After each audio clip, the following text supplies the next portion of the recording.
ಈ ಲಂಕಾ ನಗರದಲ್ಲಿ ನನ್ನನ್ನು ಕೊಂದು ಇಟ್ಟಿರುವ ಕಾರಣವೇನು ಅಣ್ಣಯ್ಯ? ಅಣ್ಣಯ್ಯ, ಆ ಕಳ್ಳ ರಾಮ ಲಕ್ಷ್ಮಣರು ಅವಮಾನ ಮಾಡಿದರು. ಆ ಛಲಕ್ಕಾಗಿ ನಿನ್ನನ್ನು ತಂದಿರುವ ಕಾಂತೆ ಅಹೋ ಅಣ್ಣಯ್ಯ, ಈ ರೀತಿ ಒಂಟಿ ಹೆಣ್ಣನ್ನು ತಂದು ಕಾಮ ತಾಪ ತೋರುವುದು ಎಷ್ಟು ಮಾತ್ರಕ್ಕೂ ಸರಿಯಲ್ಲ ಅಣ್ಣಯ್ಯ. ಸರಿ ಹೋಗುದು ಕಾಂತೆ ಅಣ್ಣಯ್ಯ, ಹೇಳುವೆನೆ ಕೇಳು. ಅದೇನು ಚೆನ್ನಾಗಿ ಲಂಕದೀಶ ರಾವಣ ಬಿಡು ನಿನ್ನ ಕಪಡದು ಲಂಕದೀಶ ರಾವಣ ಬಿಡು ನಿನ್ನ ಕಪಡದು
ಒಂಟಿ ಹೆಣ್ಣಿನ ಮೇಲೆ ಈ ರೀತಿ ಕಾಮ ತಾಪ ತೋರುವುದು ಎಷ್ಟು ಮಾತ್ರಕ್ಕೂ ಸರಿಯಲ್ಲ ಅಣ್ಣ.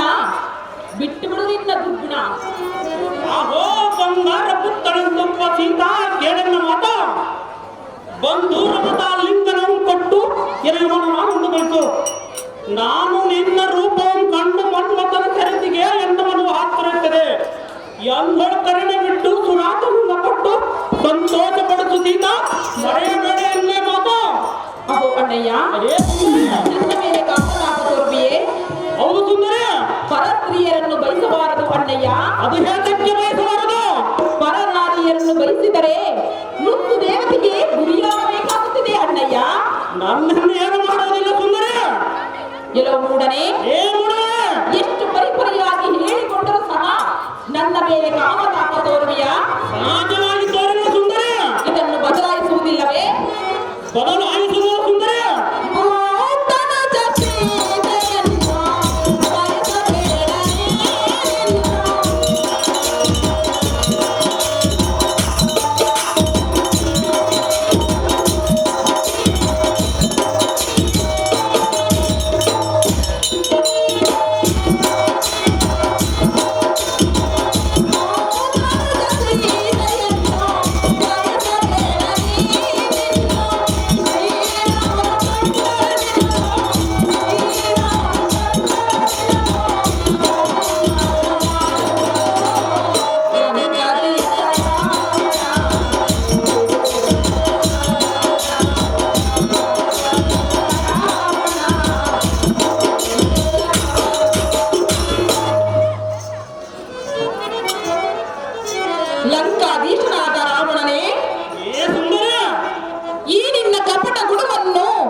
ಇಲ್ಲಿಂದ ಹೊರಟು ಹೋದರೆ ಸರಿ.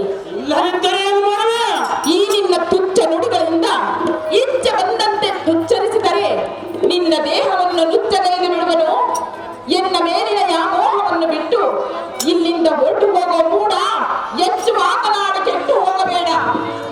ಎಲೆ ಪಂಕಜ ನೇತ್ರಿಯಾದ ಬಾಳೆ, ನಿನ್ನ ಪಿಂಕವನ್ನು ಬಿಡು ಪರಪುರುಷನನ್ನು ತಿರಸ್ಕಾರ ಮಾಡದೆ ಎನ ಯೌವನವೆಂಬ ಅಮೃತ ಅಂಕವಿದು ಎನ ಮುಂತಾದ ಮೊದಲ ಜಲ ಮಿಡಿಸು.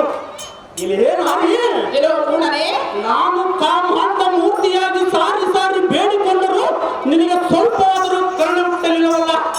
ಇಲ್ಲೇ ಪುಲ್ಲಲೋಚನ, ಎಲ್ಲೋ ಪುಲ್ಲಲೋಚನನೇ, ಎನ್ನ ನೀನು ಹೊರಸಿದರೆ ಅಪ್ಸರಾಂಗ್ಯರನ್ನು ನಿನ್ನ ಸೇವೆಗಾಗಿ ನಿಲ್ಲಿಸುತ್ತೇನೆ. ಎಲ್ಲ ಸಕಲ ಸಂಪತ್ತು ಸಾಲಿ ಮಾಡುತ್ತೇನೆ. ಮನ್ಮಥನ ಹರಗಿಣಿ ಅಂತಿರುವ ನಿನ್ನ ರೂಪರಂತವು ಕೆಟ್ಟು ಹೋಗುವುದಲ್ಲ. ಅದೇ ಸೀತಾ, ಎಲ್ಲೋ ಅಣ್ಣನೇ, ಇದಕ್ಕೆ ಒಂದು ಶ್ಲೋಕ ಇರುವುದು. ಅದು ಏನೆಂದರೆ, ಅದು ಏನು? ಮನುಷ್ಯನ ಪಾತ್ರಣ ಮಹಾಪೂರ್ಣತೆ ಎಂಬಂತೆ. ಅದೇ ನಾರಿ, ಇದರ ತಾತ್ಪರ್ಯವೇನೆಂದರೆ, ಅದರ ತಾತ್ಪರ್ಯವೇನು? ಮನುಷ್ಯನು ದಾರಿ ಮಡೆಯದೆ ಮುಪ್ಪಾಗುವನು, ಕುದುರೆಯು ಸವಾರಿ ಮಾಡದೆ ಹಾಗೆ ಕಟ್ಟಿದರೆ ಮುಪ್ಪಾಗುವುದು. ಪುರುಷನಿಲ್ಲದೆ ಸ್ತ್ರೀಯು ಕಾಮ ತಾಪದಿಂದ ದಿನ ದಿನಕ್ಕೆ ಚೀನವೊಂದೋಳು, ಮೇಲೆ ಜಗತ್ತು ಒಂದೋಳು.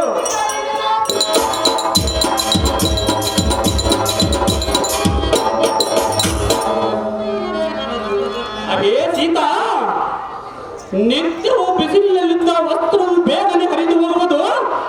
ಆದ ಕಾರಣ ಪರಪುರುಷರ ಸಂಘವಿಲ್ಲದೆ ನಿನ್ನ ತರುಣ ಮೊದಲು ವ್ಯರ್ಥವಾಗಿ ಕೆಟ್ಟ ಶರೀರವು ನಾಶವಾಗುವುದು. ಸೀತಾ, ವ್ಯರ್ಥವಾಗಿ ಆಯುಷ ಕಳೆದುಕೊಂಡರೆ ನಿನ್ನ ಶರೀರವು ಕುಸಿತವಾಗಿ ಪಾಪಕ್ಕೆ ಗುರಿಯಾಗುವಿ. ನಾರಿ ಎಲ್ಲ ಎಲ್ಲೋ ಮೂಡನೆ, ಎಲ್ಲೋ ಅಗಮನೆ, ಪರನಾರಿಯರನ್ನು ಬಯಸುವೆಯಾ? ಸಹಜವಾಗಿ ಬಯಸುವನು. ಎಷ್ಟು ಮಾತ್ರಕ್ಕೂ ಬಯಸಬಾರದು ಮೂಡನೆ. ಅಧಿಕಾರಕ್ಕೆ ಬಯಸುವುದು ಬಿಡ್ತಾರೆ. ನಾನು ಬೇರೊಬ್ಬರ ಹೆಂಡತಿ.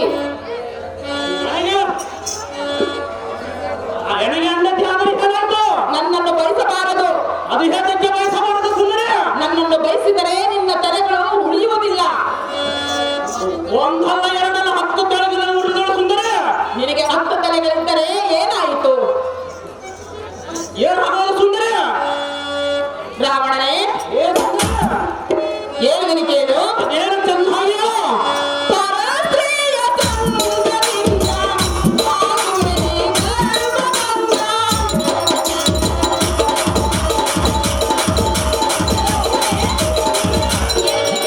ಅದೇನು ಚೆನ್ನಾಗಿಯೋ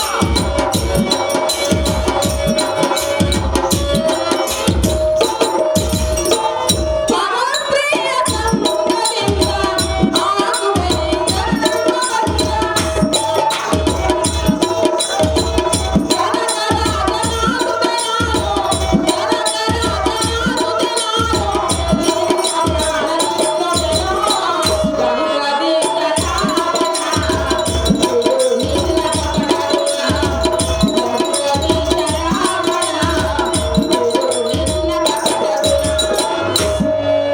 ಎಲ್ಲೋ ಮೂಡನೆ, ಏ ಮುಡೆ, ಎಲ್ಲೋ ಅಗಮನೆ, ಏ ಹದಮೆ, ಎಲ್ಲೋ ದುರ್ಮಾರ್ಗನೇ, ಏ ದುರ್ಭಾಗ. ಒಟ್ಟಿ ಹೆಣ್ಣನ್ನು ಈ ರೀತಿ ಬಯಸಬಾರದು ಅಣ್ಣಯ್ಯ. ಅದು ಹೇತಕ್ಕೆ ಬಯಸಬಾರದು ಬೆಟ್ಟ. ಪರನಾರಿಯರ ಮೇಲೆ ಈ ನಿನ್ನ ಕಾಮದ ಕಣ್ಣುಗಳಿಂದ ನೋಡಿದರೆ ನಿನ್ನ ಕಣ್ಗಳೇ ಇಂಗಿ ಹೋಗುವುದು ರಾವಣ. ಹಿಂಗೆ ಹೋದರೂ ಚಿಂತೆ ಇಲ್ಲ, ನಾನು ನಿನ್ನನ್ನು ಬಿಡುವ. ಸುಂದರ, ನನ್ನನ್ನು ಬಯಸಿದರೆ ಎಷ್ಟು ಮಾತ್ರಕ್ಕೆ ನಿನ್ನ ದೇಹವು ಉಳಿಯಲಾರದೆಂದು ತಿಳಿದುಕೋ ಕೂಡ. ಹೆಚ್ಚು ಮಾತನಾಡಿ ಕೆಟ್ಟು ಹೋಗಬೇಡ.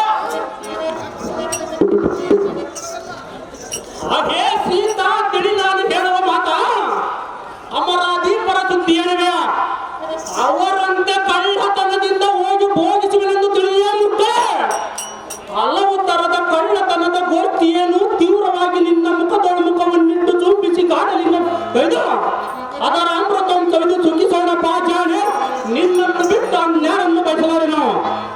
ಈ ಜನ್ಮ ಸುಖವು ಸ್ವಾತಿ ಉದಕವನ್ನು ಬಯಸಿ ಅನ್ಯಾಚನವು ಅನ್ನಾಪನ ಮಾಡಿದಾಗೆ ಆಗುವೆನು. ಏ ಸುಂದರಿ, ಎಲ್ಲೋ ಮೂಡನೆ, ಆದ ಕಾರಣ ಎನ್ನಲ್ಲಿ ಮನಸ್ಸಿಡು ನಿನಗೆ ಕರವಟ್ಟಿ ಬೇಡಿಕೊಳ್ಳುವುದು. ನಾರಿ ಎನ್ನ ಪಟ್ಟದ ರಾಣಿಯಾದ ಮಂಡೋದರಿ ನಿನಗೆ ದಾಸಿಯಾಗಿ ಮಾಡಿಬಿಡನು. ಎಂದೊಳ ಕರಣೆ ಹುಟ್ಟು ಎನ್ನ ಪ್ರಾಣವನ್ನು ಉಳಿಸಿ ಸೀತಾ ಕೇಳಲ್ಲ ಮಾತಾ. ಎಲ್ಲೋ ಮೂಡನೆ, ಏ ಮುಡರೆ, ಬಯಸಬೇಕೆ? ಹೌದು ಸುಂದರಿ, ಈ ರೀತಿ ಮಾತನಾಡುವುದು ಎಷ್ಟು ಮಾತ್ರಕ್ಕೆ ಸರಿಯಲ್ಲ ಕಣ್ಣಯ್ಯ. ಅದಕ್ಕೆ ಸರಿಯಲ್ಲ ಬಿಟ್ಟು ಎಲ್ಲೋ ಅದಮನೆ, ಏನು ನನ್ನನ್ನು ಬಯಸುವೆಯ ನೀನು? ಆಜವಾಗಿ ಬಯಸುವನು ರಾವಣನೇ, ಏ ಸುಂದರಿ, 10 ತಲೆಗಳನ್ನು ಇಟ್ಟುಕೊಂಡು ಪರನಾರಿಯರನ್ನು ಬಯಸಿದರೆ 1 ತಲೆ ಇರುವ ರಾಮಚಂದ್ರನು ಬಂದು ನಿನ್ನನ್ನು ಸಂಹಾರ ಮಾಡುವನು. ಓದಿರಿ ನಾನು ಸುಮ್ಮನೆ ಬಿಡೋಣ. ನನ್ನನ್ನು ಬಯಸುವೆಯಾ? ಸಹಜವಾಗಿ ಬಯಸುವನು. ಎಲ್ಲೋ ಮೂಢನೇ, ಎಲ್ಲೋ ಅಗಮನೆ, ಎಲ್ಲೋ ದುರ್ಮಾರ್ಗನೇ, ಎಲ್ಲೋ ಮೂರ್ಖನೇ, ಹೇಳಿದರೆ ಕೇಳು.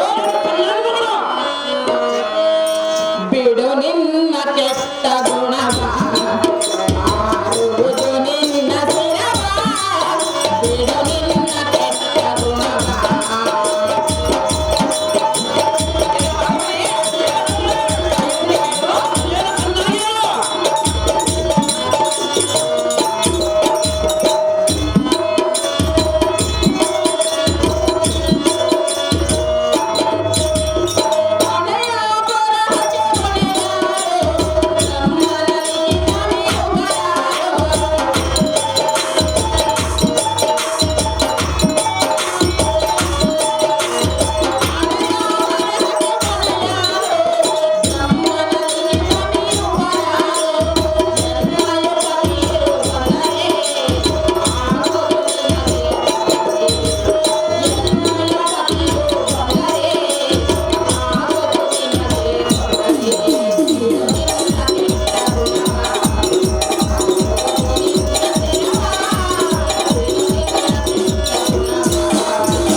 ಪರನಾರಿಯರನ್ನು ಬಯಸುವೆಯಾ? ಸಹಜವಾಗಿ ಬಯಸುವನು ಸುಂದರಿ. ಪರನಾರಿಯರನ್ನು ಬಯಸಬಾರದು. ಅದು ಯಾತಕ್ಕೆ ಬಯಸಬಾರದು ಸ್ತ್ರೀ? ಪರನಾರಿಯರನ್ನು ಬಯಸಿದ ಇಂದ್ರನ ಪರಿಸ್ಥಿತಿ ಏನಾಯಿತು ಎಂದು ನಿನಗೆ ಗೊತ್ತಿಲ್ಲವೇ? ಹೇ ಸ್ತ್ರೀಯರೇ, ಆ ದೇವೇಂದ್ರನು ಹತನಾದನೆಂದು ಹೇಳಿವೆಯಲ್ಲ, ಆ ಇಂದ್ರನು ಗೌತಮಿ ಮುನಿಯ ವೇಷವನ್ನು ಧರಿಸಿ ಮಧ್ಯರಾತ್ರಿಯಲ್ಲಿ ಕೋಳಿ ಅಂತ ಕೂಗಿ ಅವರ ಹೆಂಡತಿಯನ್ನು ಸಂಭೋಗ ಮಾಡಿದನು. ಅದರಂತೆ ನಾನೇನು ಅಂತ ಕೆಲಸ ಮಾಡಿಲ್ಲವಲ್ಲೇ ಬಿಟ್ಟು ಸೂರ್ಯ ಚಂದ್ರರ ಗತಿ ಎಂತಾಯಿತೆಂದು ಗೊತ್ತಿಲ್ಲವೇ? ಅವರ ಸುದ್ದಿಯನ್ನು ಎಲ್ಲ ಮುಂದೆ ಎತ್ತಿಬೇಡ ಸುಂದರ. ನಿನಗೆ ಎಷ್ಟು ಹೇಳಿದರೂ ಸಹ ನನ್ನ ಮೇಲಿನ ವ್ಯಾಮೋಹವನ್ನು ಇಟ್ಟುಕೊಂಡು ನನ್ನನ್ನು ಮುಟ್ಟಿದರೆ ನೀನು ಸುಟ್ಟು ಬೂದಿಯಾಗುವೆ ಮೂರ್ಖ. ಮಾಡದಿರು ಎನ್ನೋ ತರ್ಕ.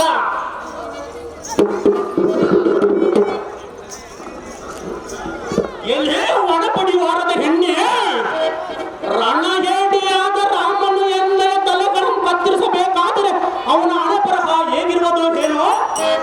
ಇಂಥ ಒಡಬೆದರಿಕೆಗೆ ಬದ್ರವನ ಎಲ್ಲೇ ನಾರಿ ಇಂಥ ನೀತಿ ಮಾತುಗಳನ್ನು ಹೇಳಿದರೆ ಬೋಳಿರೆ ಕಂಠನಾದ ರಾವಣನು ಬಿಡುವನೇ, ಬಿಟ್ಟ ಮುಂದಕ್ಕೆ ಹಡೆಯುವನೇ. ಬಾಪುರಿಯ ನಿನ್ನ ಗಂಡನ ರುಂಡವನ್ನು ಚಂಡಾಡಿ ದಂಡಾದನ ನಾಳಕ್ಕೆ ಕಳಿಸುತ್ತೀರಿ ನೋಡು. ಸುಮ್ಮನೆ ನಿನ್ನ ಆಟವನ್ನು ಬಿಡಿದಾರಿ ಇಡಿಯನ್ನ ಅಂತಃಪುರಕ್ಕೆ ನನ್ನ ಗಂಡನ ರುಂಡವನ್ನು ಚೆಂಡಾಡುವೆಯಾ? ಸಹಜವಾಗಿ ಚೆಂಡಾಡುವನ. ಸಹಜವಾಗಿ ಚೆಂಡಾಡುವೆಯಾ? ಹೌದು ಸುಂದರಿ. ನನ್ನ ಗಂಡನು ಬಂದರೆ ನಿನ್ನ ದೇಹವು ಉಳಿಯಲಾರದೆಂದು ತಿಳಿದು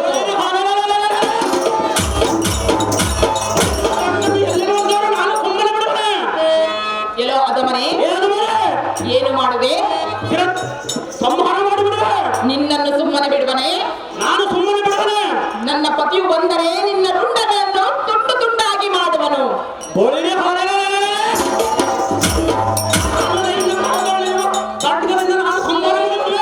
ಖಡ್ಗದಿಂದ ಸಂಹಾರ ಮಾಡುವೆಯಾ? ನನ್ನ ಗಂಡ ಕರಗಳಿಂದ ನಿನ್ನನ್ನು ಸಂಹಾರ ಮಾಡುವನು.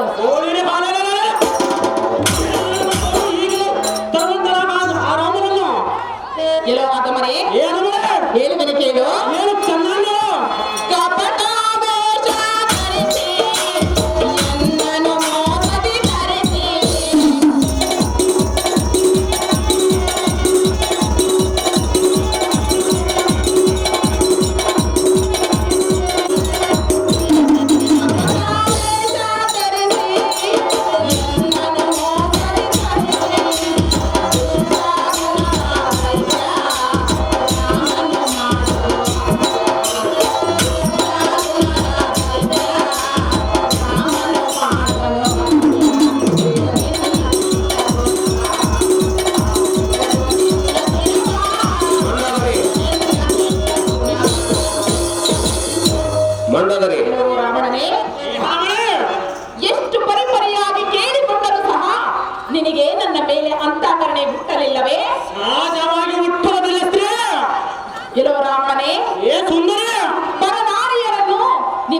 ಅಕ್ಕ ತಂಗಿ ಸಹೋದರಿ ಎಂದು ಭಾವಿಸಬೇಕು ಮೂಢ. ಹೆಚ್ಚು ಮಾತನಾಡಿ ಕೆಟ್ಟು ಹೋಗಬೇಡ.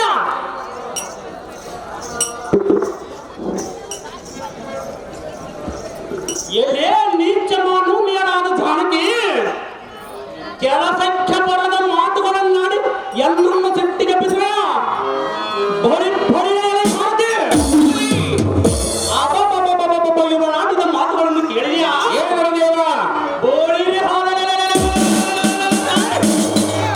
ಪಂಡರಾಮನು ಎನ್ನನ್ನು ಕಂಡರೆ ಎನ್ನಯ ದಸಸಿಗಳನ್ನು ಕಂಡುಕೊಂಡು ಹೇಳುವಲ್ಲ. ಅವನು ಅಂಥ ಪರಾಕ್ರಮಿಯಾಗಿದ್ದರೆ ಘೋರಾರಣ್ಯದಲ್ಲಿ ಓರ್ಗಳನ್ನು ಬಿಟ್ಟು ಹತಕ್ಕೆ ಹೋಗಿದ್ದನು. ಇಲ್ಲೇ ಸುಂದರಿ, ಕೆಲವು ಮೂಡನೆ ಮಧಗಾಚ ಗಂಡ ಬೇರುಂಡನೆಂದೊಬ್ಬ ಎನ್ನ ಮುಂಡ ಪಂಡರಾಮನು ಜಂಬನ್ ಬೆಚ್ಚಬೇಡ. ಎನ್ನ ಮರಿಸಿದರೆ ಸರಿ, ಇಲ್ಲವಾಯ್ತ ತೋರಿಸುವುದಿಲ್ಲ ಅಂತ ಕಲಿದ್ದಾರೆ. ಎಲ್ಲೋ ರಾವಣನೇ, ಏ ಸುಂದರಿ, ನಿನ್ನನ್ನು ನಾನು ಬಯಸಬೇಕೆ? ಸಹಜವಾಗಿ ಬಯಸಬೇಕಂದ್ರೆ ಬಯಸುವುದಿಲ್ಲ ಅಂದರೆ ಏನು ಮಾಡುವೆ? ನಾನು ನಿನ್ನನ್ನು ಬಿಡುವುದಿಲ್ಲ. ಬಿಡುವುದಿಲ್ಲವೇ? ಬಿಡುವುದಿಲ್ಲ. ಬಿಟ್ಟರೆ ಒಳ್ಳೆಯದಾಯ್ತು. ಇಲ್ಲವಾದರೆ ನನ್ನ ಪತಿ ಏನಾದರೂ ಬಂದೆ ನಿನ್ನ ರುಂಡವನ್ನು ಚೆಂಡಾಡಿ ಬಿಡುವನ ಮೂರ್ಖ. ಮಾಡದಿರೋ ಎಲ್ಲ ತರ್ಕ.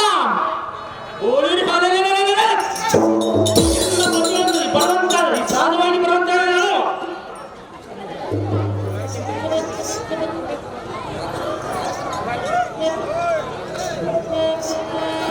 ಎಷ್ಟು ಮಾತ್ರಕ್ಕೆ ಬಿಡುವುದಿಲ್ಲವೇ? ಬಿಡುವುದಿಲ್ಲ ಸುಂದರಿ.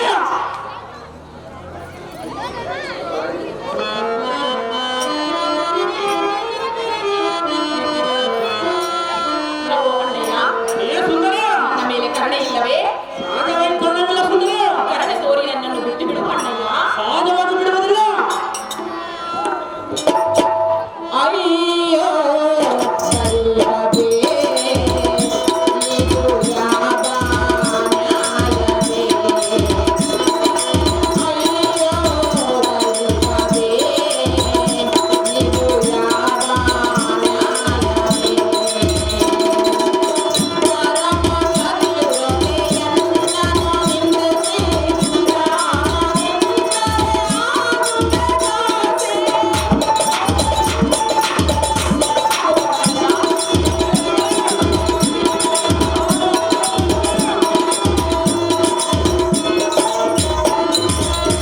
ಪರಮ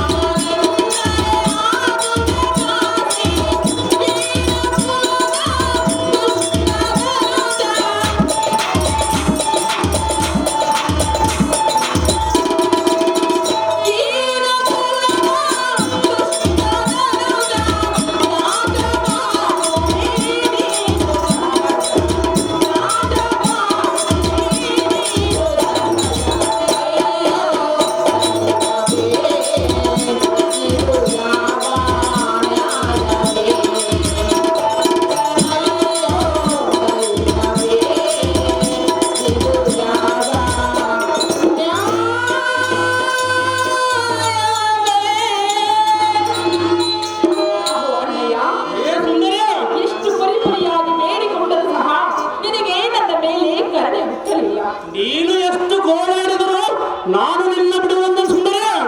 ಅಣ್ಣಯ್ಯ, ಏ ಸುಂದರ, ಈ ಬಂಧನದಿಂದ ಎನ್ನನ್ನು ಬಿಟ್ಟು ಬಿಡು ಅಣ್ಣಯ್ಯ. ಆದ್ರವಾಗಿ ಬಿಡುವುದಿಲ್ಲ ಅಷ್ಟೇ. ಈಶ ಮಹೇಶ ಇವನಿಗೆ ಎಷ್ಟು ಹೇಳಿದರೂ ಸಹ ನನ್ನ ಮೇಲೆ ಕರುಣ ಹುಟ್ಟಿದೆ. ಈಗಾದ್ರೂ ಮಾಡಿ ಇವನಿಂದ ನನ್ನನ್ನು ರಕ್ಷಣೆ ವಹಿಸಿ ಬಂದೆ, ರಕ್ಷಣೆಗೊಳಿಸು. GSW RTH ಕಂಪನಿಯವರ ದೋಸ್ತಿ ಭಾಗ ಬೆಂಗಳೂರವರ ರಾವಣ ಪಾತ್ರದವರಿಗೆ ಹೈರ್ ಮಾಡಿರ್ತಾರೆ.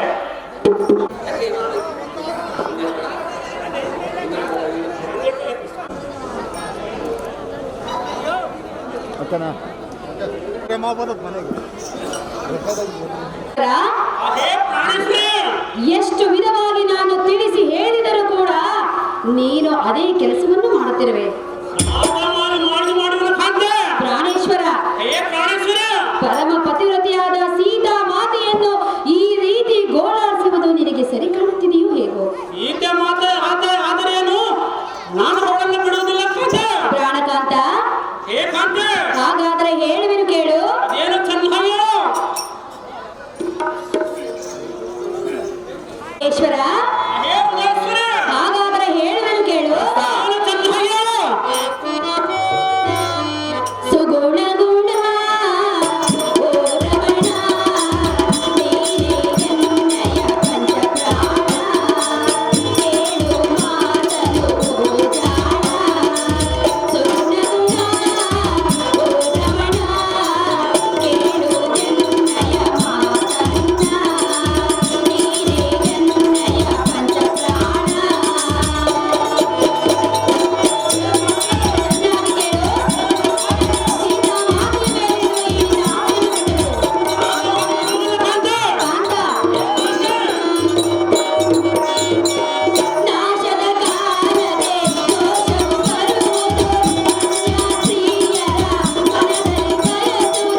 ಹಾಗೇ ರಮಣಿ,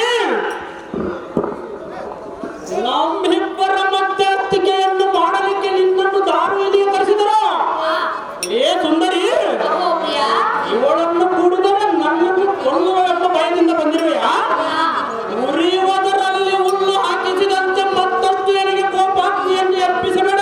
ನಾರೀ ಬಂದ ದಾರಿಯನ್ನು ಹಿಡಿಯಕೊಂಡರೆ ಅಹೋ ಕಾಂತ, ಹೇ ಕಾಂತೆ, ಒಂದು ವೇಳೆ ನನ್ನ ಮಾತನ್ನು ಎದುರಾಕಿಕೊಂಡು ನೀನೇನಾದರೂ ಸೀತಾ ಮಾತೆಯ ಬಳಿಗೆ ಹೋಗಿದ್ದೆ ಆದರೆ ಕಾಂತ, ಹೇ ಕಾಂತೆ, ನಿನಗೇನಾದರೂ ಕೇಳಾದರೆ ನನ್ನ ಗತಿ ಏನು? ಕೇಳು ಬಂದರೂ ಚಿಂತೆ ಇಲ್ಲ, ಆ ಸೀತೆಯನ್ನು ಬಿಡುವುದಿಲ್ಲ ಕಾಂತೆ. ಅಹೋ ಪ್ರಾಣನಾಥ, ಹೇ ಪ್ರಾಣಕಾಂತೆ, ನನ್ನ ಹಣೆಯ ಮೇಲೆ ಕುಂಕುಮವು ಸ್ಥಿರವಾಗಿರಲೆಂದು ಸದಾ ಬಯಸುವ ಹೆಣ್ಣು ನಾನು. ಪ್ರಾಣೇಶ್ವರ, ಹೇ ಪ್ರಾಣೇಶ್ವರ, ನೀನು ಸುಖವಾಗಿದ್ದರೆ ತಾನೇ ನನ್ನ ಮೇಲೆ ಆಗಿರುವ ಹಣೆಯ ಮೇಲಿರುವ ಕುಂಕುಮವು ಸ್ಥಿರವಾಗಿರುವುದು. ಪ್ರಾಣೇಶ್ವರ, ಹೇ ಪ್ರಾಣೇಶ್ವರ, ಮತ್ತೊಮ್ಮೆ ಹೇಳುವೆನು ಕೇಳು. ಏನು ಚೆನ್ನಾಗಿಲ್ಲ?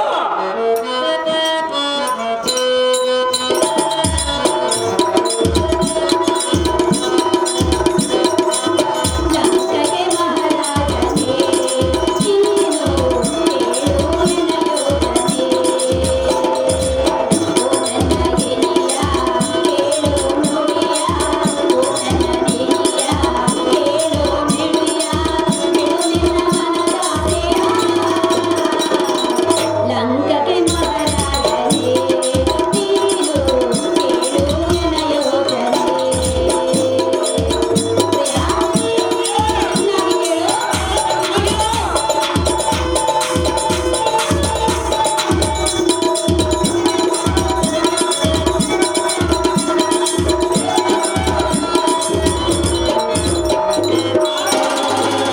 ಸೀತೆಯ ಆಸೆಯ ಬಿಡು ನೀನು, ರಾಮನ ಪಾದವ ಹಿಡಿಯೋ ಇನ್ನು.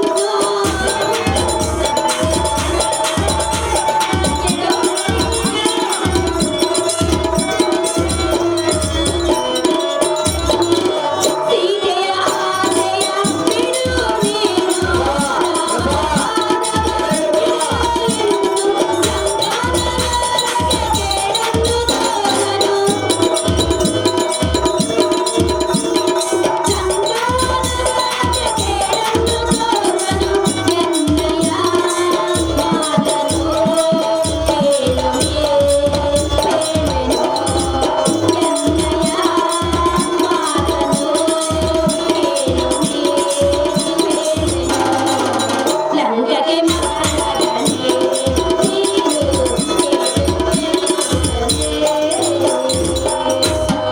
ಸೈಲೆನ್ಸ್. ಹಾಳು ರಾಮಾವತಿಯವರು ಮಂಡೋದರಿ ಪಾತ್ರ ಮಾಡಿದಂತ ನಮ್ಮ ಬ್ಲಾಕ್ ಸುಮಾರ್ಕ್ ಅವರವರಿಗೆ 100 ರೂಪಾಯಿ ಮಾಡಿರ್ತಾರೆ. ಕಲಾ ಕಾಣಿಕೆ ನೀಡಿದಂತ ಅಭಿಮಾನಿಗಳಿಗೆ ನನ್ನ ಹೃದಯಪೂರ್ವಕವಾದ ಧನ್ಯವಾದಗಳು. ಅಹೋ ಪ್ರಾಣೇಶ್ವರ, ಹೇ ಪ್ರಾಣೇಶ್ವರ, ಸತಿಯಳಾದ ನಾನು ಪರಿಪರಿಯಿಂದ ಪರಮ ಪತಿವ್ರತೆಯಾದ ಸೀತಾ ಮಾತೆಯನ್ನು ಕಾಣಬೇಡವೆಂದು ಹೇಳಿದರೂ ಸಹ ಮೋಸದಿಂದ ಅವಳನ್ನು ಕರೆತಂದು ಪರಿಪರಿಯಿಂದ ಗೋಳಾಡಿಸುತ್ತಿರುವೆ. ಪ್ರಾಣಕಾಂತ, ಹೇ ಪ್ರಾಣಕಾಂತೆ, ಅವಳ ಮೇಲೆ ನಿನಗೆ ಅಷ್ಟೊಂದು ಮೋಹವಿರುವುದೇ? ಹೌದು ಸುಂದರ, ಒಂದು ವೇಳೆ ನೀನು ಮನಸ್ಸು ಮಾಡುತ್ತೀಯಾದರೆ ಸಾವಿರಾರು ಅಪ್ಸರಿಯು ನಿನ್ನ ಬಳಿಗೆ ಬರುವರು. ಹೃದಯೇಶ್ವರ, ಹೇ ಹೃದಯೇಶ್ವರ, ಈ ವಿಚಾರವನ್ನೆಲ್ಲ ಮನಸ್ಸಿನಲ್ಲಿಟ್ಟುಕೊಂಡು ನನ್ನ ಮನದಾಸೆಯನ್ನು ಈಡೇರಿಸಿ ಸೀತಾ ಮಾತೆಯ ಮೇಲಿರುವ ಈ ನಿನ್ನ ಪಂಥವನ್ನು ಬಿಟ್ಟು ಬಿಡು ಕಾಂತ, ಮಹಾಗುಣವಂತ. ಹಾಗೇ ಕಾಂತೆ, ನೀನೇದಕ್ಕೆ ಗಾಬರಿಯಾಗುವೆ? ಹಾ ನಿನ್ನ ಕುಂಕುಮಕ್ಕೇನು ಅಂತ್ಯವಿಲ್ಲ. ಹಾ, ಯಾತಕ್ಕೆಂದರೆ ಅದು ಏತಕ್ಕೆ ಪ್ರಿಯ? ನಾನು ಬ್ರಹ್ಮನ ಕಡೆಯಿಂದ ವರವನ್ನು ಪಡೆದುಕೊಂಡು 3 ಲೋಕದ ಗಂಡನೆಂದು ಕಾಲ್ಪೆಂಡೆಯನ್ನು ಧರಿಸಿದವನಿಗೆ ಇಂಥ ಹಳೆಯದೇ ಸುದ್ದಿ ಹೇಳ ಬರುವೆ ನಾರಿ. ಇಡೀ ಹಣ್ಣ ಮಂದಿರಕ್ಕೆ ದಾರಿ. ಅಹೋ ಪ್ರಾಣೇಶ್ವರ, ಅಯ್ಯೇ ಸುಂದರ, ಹಾಗಾದ್ರೆ ಇಷ್ಟು ಮಾತ್ರಕ್ಕೂ ಈ ನಿನ್ನ ಪಂಥವನ್ನು ಬಿಡುವುದಿಲ್ಲವೇ? ಸಾಧುವಾಗಿ ಬಿಡೋದಿಲ್ಲ ಕಾಂತೆ. ಪ್ರಿಯಕಾಂತ, ಹೇ ಕಾಂತೆ, ಒಂದು ವೇಳೆ ಈ ಸೀತಾ ಮಾತೆಯು ನಿನಗೆ ಒಲಿಬೇಕಾದರೆ ನೀನು ಏನು ಮಾಡಬೇಕು ಗೊತ್ತಾ? ಏನು ಮಾಡಬೇಕು ಸುಂದರ? ಕಾಂತ, ಹೇ ಕಾಂತೆ, ಆ ಸೀತಾ ಮಾತೆಯನ್ನು ನಿನಗೆ ಸಿಗಬೇಕಾದರೆ ಸಿಗಬೇಕಾದರೆ ಏನು ಮಾಡಬೇಕೆಂದರೆ ಏನು ಮಾಡಬೇಕು ಕಾಂತೆ? ರಾಮನೊಡನೆ ಯುದ್ಧ ಮಾಡಿ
ಕಾರ್ಯವು ಜಯವಾಗಲೆಂದು ನಾನು ಮನಸ್ಸಿನಲ್ಲಿ ಭಾವಿಸುವೆನು. ಪ್ರಾಣೇಶ್ವರ, ಏ ಪ್ರಾಣೇಶ್ವರ, ಆದಷ್ಟು ಬೇಗನೆ ಹೋಗಿ ರಾಮನೊಡನೆ ಯುದ್ಧವನ್ನು ಮಾಡಿ ಸೀತೆಯನ್ನು ಒಲಿಸಿಕೊಂಡು ಬಾ ಕಾಂತ.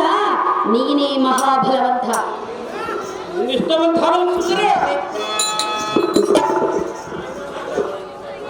ಅದೇ ರಮಣಿ, ಅಹೋ ಪ್ರಿಯ, ನಿನ್ನ ನುಡಿಗಳಿಗೆ ನಾನು ಬೆರಗಾದೆನು. ಹಾ ಇವಳನ್ನು ಕೂಡಬೇಕೆಂದರೆ ನೀನು ಒಂದು ಅಡ್ಡಿಯಾದಿ. ಹಾ ಆದರೂ ಚಿಂತೆ ಇಲ್ಲ, ನಾನು ಹೋಗಿ ಕಪ್ಪಿ ಬಲದಿಂದ ಕೂಡಿದ ಬಳಿರೆ ರಾಮಚಂದ್ರನನ್ನು ಸಂಹಾರ ಮಾಡಿ ಬರುವುದರೊಳಗಾಗಿ ಸೀತೆಯನ್ನು ಎಲ್ಲ ವಶವಾಗುವಂತೆ ಮಾಡುತ್ತಿದ್ದರೆ ಕಮ್ಮು ಬಂದರೆ ಅಹೋ ಹೃದಯೇಶ್ವರ, ಏ ಹೃದಯೇಶ್ವರ, ನಾನು ನಿನಗೆ ಕೊಟ್ಟ ಮಾತಿನಂತೆ ಪತಿಯ ಶ್ರೇಯಸ್ಸು, ಪತಿಯ ಆಸೆಯನ್ನು ಬಯಸುವುದು ಸತಿಯಾದ ನನ್ನ ಧರ್ಮವಾದ ಕಾರಣ ಕಾಂತ, ಅದೇ ಕಾಂತೆ, ನೀನು ಹೇಳಿದಂತೆ ಸೀತಾ ಮಾತೆಯನ್ನು ಹೇಗಾದರೂ ಮಾಡಿ ನಿನಗೆ ವಶ ಮಾಡಿಕೊಡುವೆನು. ನೀನಿನ್ನು ತಡ ಮಾಡದೆ ತೆರಳುವಂತವನಾಗು. ನಿನಗೆ ಜಯವಾಗಲಿ ರಾಜ. ರವಿಕೋಟಿ ತೇಜ. ನಿನ್ನ ಇಷ್ಟ ನಿಂತಾಗಲಿ ಸುಂದರಿ.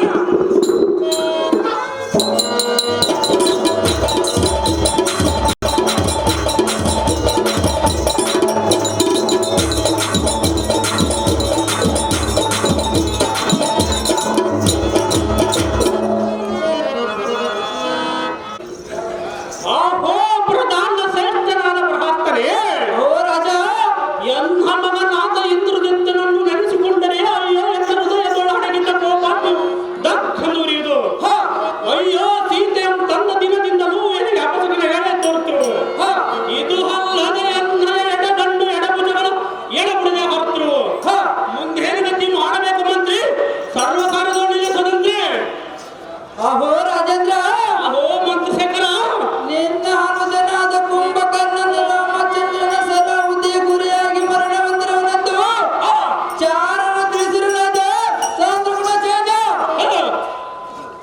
ಅಹೋ ಮಂತ್ರಿ, ಅಹೋ ರಾಜ, ನಿನ್ನ ಮಾತು ಸತ್ಯದ ರಾಜರೇನು ತಾನು ಮಾಡಿದ್ದು ತಾನು ಅನುಭವಿಸಲೇಬೇಕು. ಹೋಗಲೆಂದರೆ ಬಿಡಲಾರೆಯದು. ಅಹೋ ಮಂತ್ರಿ, ಅಹೋ ರಾಜ, ಈ ಲೋಕದೋಡ್ ತನಗೆ ಬಂದ ವ್ಯಸನವು ತಾವು ಮಾಡಿದ ಕರ್ಮವೆಂದು ತಿಳಿಯಬೇಕು. ಗಿಡದ ಹಣ್ಣುಗಳನ್ನು ಗಿಡಗಳನ್ನೇನಾದರೂ ತಿನ್ನುತ್ತವೆಯೋ ಇದೆಲ್ಲ ತಿಳಿದೆವು. ಎನ್ನ ಪ್ರಾಣ ಹೋದರೂ ಚಿಂತೆ ಇಲ್ಲ, ಹಿಡಿದ ಕಾರ್ಯವನ್ನು ಬಿಡುವುದಿಲ್ಲ. ಅಹೋ ಮಂತ್ರಿ, ಅಹೋ ರಾಜ, ಮುದ್ದಾದ ವರ್ತಮಾನವು ತಿಳಿಯಲಿಲ್ಲ. ಜಾಗೃತಿಯಿಂದ ರಣರಂಗಕ್ಕೆ ಹೋಗಿ ಬಾರೆ ಪ್ರಧಾನ ಶ್ರೇಷ್ಠನೇ ಬಹುವೆಂದ್ರೆ. ಅಹೋ ರಾಜೇಂದ್ರ, ಅಹೋ ಮಂಕುಶೇಖರ, ನಿನ್ನ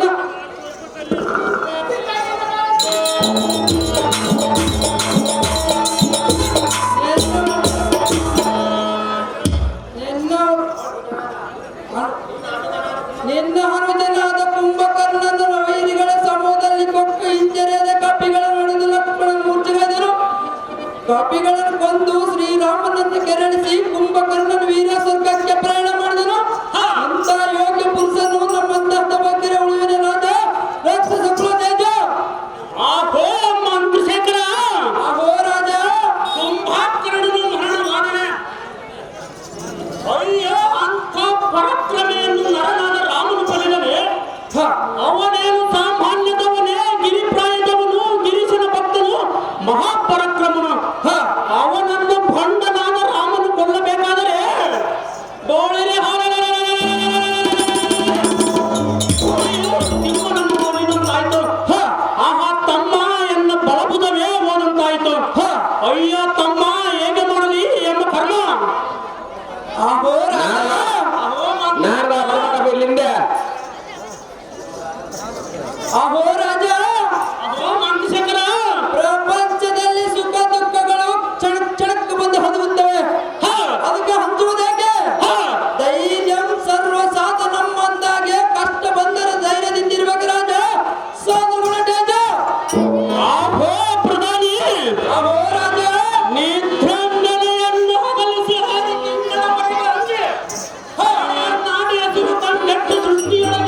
ಲಕ್ಷ್ಮಣನ ಮೂರ್ಛೆಗೈದನು ಕಪಿಗಳ ಹೊಡೆದು ಶ್ರೀರಾಮನನ್ನ ಕೆರಳಿಸಿ ಕುಂಭಕರ್ಣ ರಾಮಚಂದ್ರನ ಸರ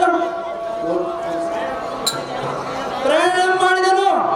ಇಂಥ ಯೋಗ್ಯ ಪುರುಷನು ನಮ್ಮಂತ ಹತಭಾಗ್ಯರುಳುವನು ರಾಜ ಸದ್ಗುಣ ತೇಜ. ಆಹೋ ಮಂತ್ರಿವರ್ಯನೇ, ಅಹೋ ರಾಜ, ಆನುಜತನು ಧಾದಿಗಳನ್ನು ಪಡೆದುಕೊಂಡು ನಾನು ಓರ್ವನೇ ಸಂಧಿಯಾಗಿಕೊಂಡನು. ಎಲ್ಲ ವಿವೇಕವಲ್ಲ ಮಣ್ಣು ಪಾಲಾಯಿತು. ಅಯ್ಯೋ, ಅವರ ಸ್ಮರಣೆಯಾದ ಕೂಡಲೇ ಕಣ್ಣಲ್ಲಿ ನೀರು ತನ್ನಷ್ಟಕ್ಕೆ ತಾವೇ ಹೋಗ್ಕರಿತಿರು. ಇಂತಹ ಬಲಡ್ಡರನ್ನು ಕಳೆದುಕೊಳ್ಳುವುದಕ್ಕೆ ಎನ್ನ ಕರ್ಮದ ಫಲವು ಎಂದಿರುವುದೋ ತಿಳಿಯುವುದು. ಸ್ತ್ರೀ ಬುದ್ಧಿ ಪ್ರಾಣ ಅಂತಕ ಅಂದ ಹಾಗೆ ಆ ದುಷ್ಟಳಾದ ಸೂರ್ಪನಿಕೆಯ ಮಾತು ಕೇಳಿದ್ದಕ್ಕೆ ಇಂಥ ಕಷ್ಟಗಳು ಬರುತ್ತಿರವಲ್ಲ. ಪತಿವ್ರತಳಾದ ಸೀತೆಯನ್ನು ಎಳೆದು ತಂದು ಗೋಳಾಡ್ತಿರಿಂದಲೇ ಎನ್ನ ಪುಣ್ಯವಲ್ಲ ಹಾಳಾಯಿತು. ಒಂದು ಹೆಣ್ಣು ಈ ಮೂರು ಪದಾರ್ಥಗಳಿಗೆ ಒಡೆದಾಡುವನು ಮಹಾನ್ ನರಕಕ್ಕೆ ಗುರಿಯಾಗುವನು. ಈ ಜನ್ಮ ಸಾಕು ಸಾಕು ಮಂತ್ರಿ ಸರ್ವಕಾರ್ಯದಲ್ಲಿ ಬಂದಿದೆ. ಅಹೋ ರಾವಣ, ಅಡಿದು ಹೋದ ಕುಂಭಕರ್ಣಾದಿಗಳನ್ನು ನೆನೆಸಿಕೊಂಡು ಮಾಡುವುದನ್ನು ಬಿಡು. ಲಂಕಾ ನಗರಕ್ಕೆ ಕರ್ತನಾಗಿ ನೀನೇ ಈ ಪರಿ ಕ್ರೋಧನ ಶಾಸ್ತ್ರ ಓದಿ ಹತ್ತರ ಮುಂದಿನ ಗತಿಯನು. ಅಹೋ ರಾಜ, ಅಹೋ ಮಂತ್ರಶೇಖರ, ನೀನು ಹೆಸರವನ್ನು ಬಿಡು. ಈಗ ನೀನು ದುಃಖ ಪಡುವುದು ಸರಿಯಲ್ಲ. ಲಂಕಾ ಪಟ್ಟಣ ಕೊಕ್ಕು ದಾಳಿಯನ್ನಿಟ್ಟು ಹಾಳು ಮಾಡುವರು. ಮಿಂಚಿ ಹೋದ ಕೆಲಸಕ್ಕೆ ಚಿಂತೆ ಮಾಡಿದ ಫಲವೇನು ರಾಜ? ರಾಕ್ಷಸ ಕುಲಕೇಜ. ಆಹೋ ಮಂತ್ರಿ, ಅಹೋ ರಾಜ, ವೃತ ಸಂಕಷ್ಟ ಪಟ್ಟರೆ ಪ್ರಯೋಜನವಿಲ್ಲ. ಇದಕ್ಕೆ ಒಂದು ಸ್ತೋತ್ರ ಇರುವುದು. ಅದು ಏನೆಂದರೆ ಅದೇನು ರಾಜ?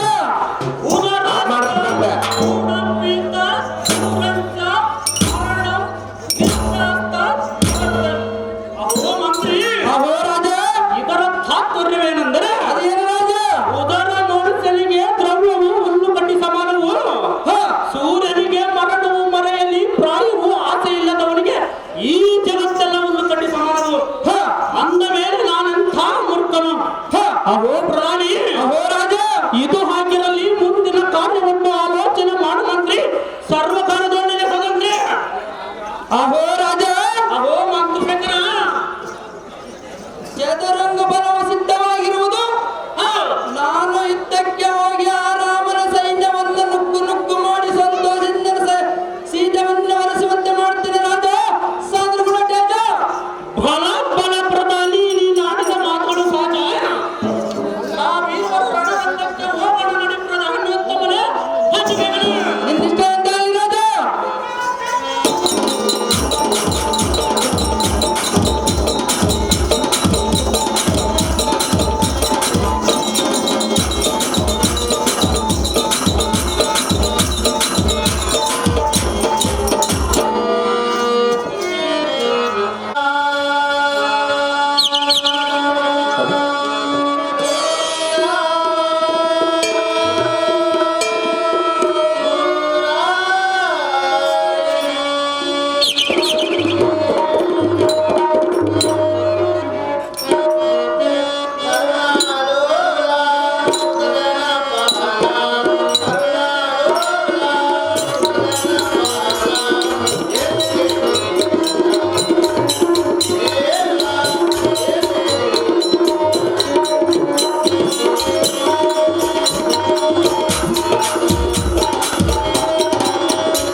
ನೋಡಿದರು ದೇವ.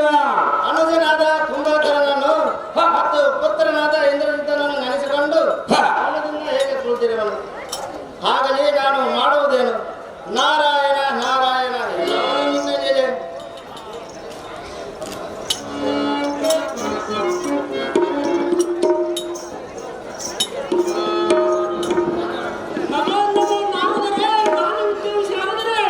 ತ್ರಿಲೋಕ ಅಧಿಪತಿಯಾದ ರಾವಣ, ನಿನಗೆ ಮಂಗಳವಾಗಲಿ. ಮೇಲೆ ಕೇಳು. ಆಗೋ ಸ್ವಾಮಿನಾರದರೆ, ಆ ರಾವಣ ದಾವಲೋಕದಿಂದ ಸಂಚಾರ ಮಾಡಿ ಬಂದಿದ್ದೀರಿ. ದಾವಲೋಕದಲ್ಲಿ ಏನೇನು ವರ್ತಮಾನ ತಿಳಿದಿರುವಿರಿ ಚೆನ್ನಾಗಿ ತಿಳಿಬೇಡಿ ಸ್ವಾಮಿನಾರದರೆ. ಹೌದು.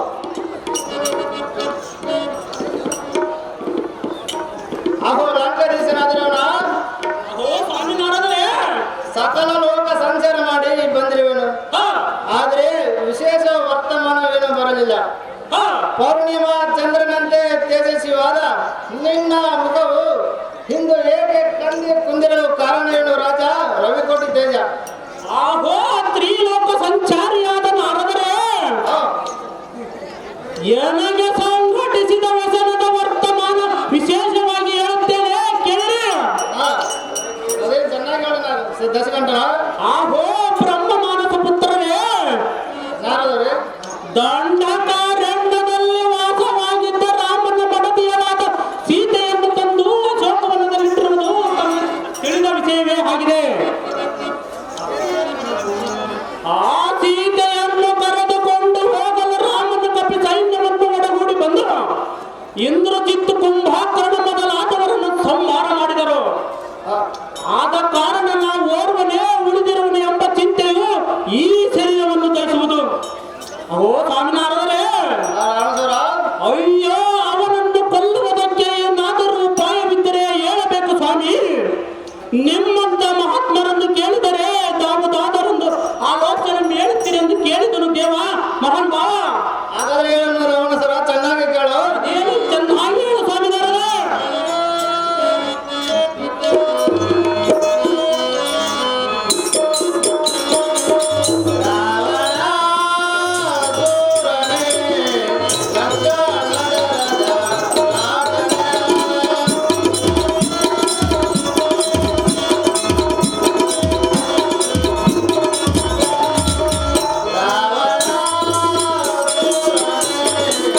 ಆದತೆ ನಾವು ಹರಿ ಸಂಕೀರ್ತನ ನಾಡುತ್ತಾ ಮತ್ತೆ ಎಲ್ಲಿಗಾದ್ರೂ ಹೋಗೋಣ ನಡೆಯಪ್ಪ ಸಾರಥಿ ಅದೇ ಜಾಗೃತಿ. ಹಾಗೇ ಆಗಲಿ ದೇವ ಮಹಾನುಭಾವ.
ನಿಮ್ಮನ್ನು ಕರೆದುಕೊಂಡು ಬಾ ಎಂದು ನನಗೆ ಅಪ್ಪಣೆ ಮಾಡುವನೆಂದು ಹೋಗಿ ಹೇಳು ಸಾರಥಿ.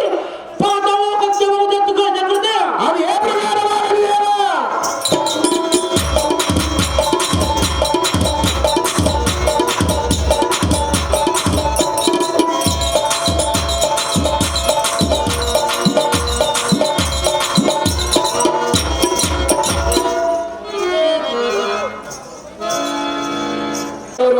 ಈ ಸುಂದರವಾದ ಹಾರವನ್ನು ಹಾಗೂ ಈ ಶಾಲನ್ನು ನಾರದನ ಪಾತ್ರ ಮಾಡಿದವರಿಗೆ ಆಯರ್ ಮಾಡಬೇಕು, ಹಾಗೆ ಅವರಿಗೆ ಸನ್ಮಾನ ಕೂಡ ಮಾಡಬೇಕು ವಿನಂತಿ.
ಬಾಪುರ ಎಂಬ ಪರಾಕ್ರಮಕ್ಕೆ ಸರ್ಕಾಧಿಪತಿಯಾದ ಅಮರೇಂದ್ರನ ಸಿಡಿಮಿಡಿಗೊಂಡು ಹಡಿದಂತೆ ಎಂದರು. ಆ ಸರದೆ ಇದು ಅಲ್ಲದೆ ಹಳಕಾವತಿಗೆ ಒಡೆಯನಾದ ಕುಬೇರನ ದನದ ಕೊಟ್ಟಿಯನ್ನೆಳೆದು ಎತ್ತವಾದಂತೆ ಮೈಗೊಟ್ಟನು. ಇಂಥ ವಿಕ್ರಮ ಪರಾಕ್ರಮಿ ಪಾತಾಳ ಲೋಕಕ್ಕೆ ಒಡೆಯನಾದ ಬಳಿರ ಹಾಲಿನ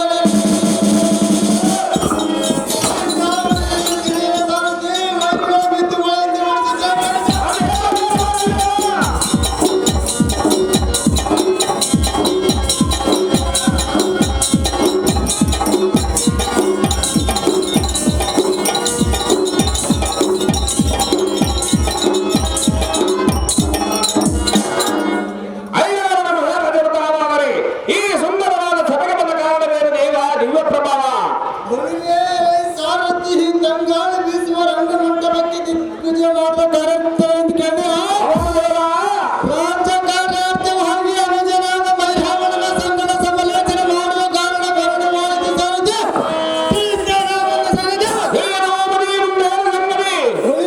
ಸಾರಥಿ ನಮ್ಮ ಅನುಜನಾದ ಮೈರಾವಣನನ್ನು ಕರೆತರುವಂತೆ ನಾವು ಸಾರಥಿ ಹೋಗಲಿ ಜಾಗ್ರತೆ.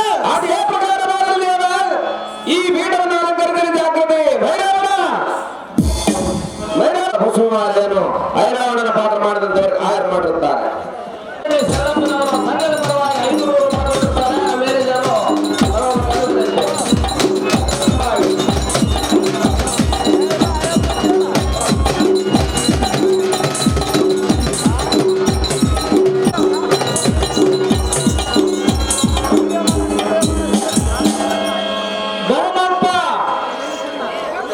ಭರಮಪ್ಪ ಸಂಕಲ್ಪವಾಗಿ